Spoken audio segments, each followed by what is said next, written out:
Hello friends, चला तर मग आपण आता कोरफडविषयी माहिती जाणून घेऊया. एक, लहान मुलांच्या कफावर कोरफड फार उत्तम गुण देते. दोन, कोरफडीची पाने विस्तवावर थोडी गरम करून त्याचा अंगरस काढावा आणि त्यात किंचितसे मीठ टाकून लहान मुलास पिण्यास द्यावे, म्हणजे परसाकडे साफ होऊन कफ नाहीसा होतो. तीन, यकृताचे विकार, पाळीचे विकार, सूज, रक्तातील अशुद्धी, मूळव्याध वगैरे विकारांमध्ये कोरफड वापरली जाते. चार, कोरफडीचा 1 ते 1.5 चमचा रस साखर घालून नियमितपणे घेतल्यास शरीरात चांगली शक्ती होते. 5, रोज सकाळी कोरफडीचा चमचाभर गर घेण्याने स्त्रियांच्या बाबतीत पाळी नियमित येण्यास मदत मिळते. अंगावरून कमी रक्तस्राव होत असल्यास किंवा पाळीच्या वेळेला गाठी पडून वेदना होत असल्यास कोरफडीचा गर घेणे उपयोगी ठरते. 6, दाढी करताना प्रथम हा गर गालांना व गळ्याला 1 इंचाचा कोरफडीचा तुकडा घेऊन तो चोपडावा. कोरफडीचा उरलेला तुकडा घेऊन फ्रीजमध्ये ठेवावा व नियमितपणे वापरावा. दाढीपूर्वीचे लोशन, दाढीनंतरचे लोशन असे काहीच या प्रकाराने दाढी केल्यास लावावे लागत नाही.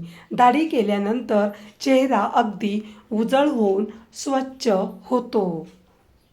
7, पानांचा गर किंवा त्यामधून निघणारा पिवळसर रस भाजलेल्या त्वचेवर, हिमदाहावर तसेच त्वचेच्या अन्य तक्रारींवर प्रभावी आहे. चेहऱ्याच्या सौंदर्य प्रसाधनात तसेच केस धुण्याच्या शॅम्पूमध्ये कोरफडीच्या गराचा वापर करतात. 8, कोरफडीचा गर रोज सेवन करण्याचे तसेच बाहेरून लावण्याचे अनेक फायदे आहेत. 9, यकृताची कार्यक्षमता उत्तम राहण्यासाठी आणि वाढविण्यासाठी कोरफडीसारखे उत्तम औषध नाही. कोरफडीचा चमचाभर गर छोट्या कढईत मंद आचेवर गरम करून त्यावर चिमूटभर हळद टाकून घेणे यकृतासाठी हितावह असते. याप्रमाणे काही दिवस नियमाने कोरफड घेतल्यास भूक चांगली लागते व शौचास साफ होण्यासही मदत मिळते. 10, कोरफडीचा ताजा गर न्हाण्यापूर्वी केसांना लावून ठेवण्याने केस निरोगी राहण्यास मदत मिळते तसेच कंडिशनरिंग होते.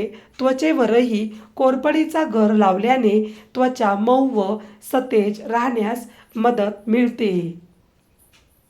11, संगणकावर वा इतर कोणत्याही प्रखर प्रकाशाकडे पाहण्याने डोळे थकले, लाल झाले वा डोळ्यांची आग होऊ लागली तर कोरफडीच्या गराची चकती बंद पापण्यांवर ठेवण्याने लगेच बरे वाटते. चकती ठेवणे अवघड वाटले तर गराची पुरचुंडी करून डोळ्यांवर वारंवार फिरविण्याने बरे वाटते. व्हिडिओ पूर्ण बघितल्याबद्दल खूप खूप धन्यवाद.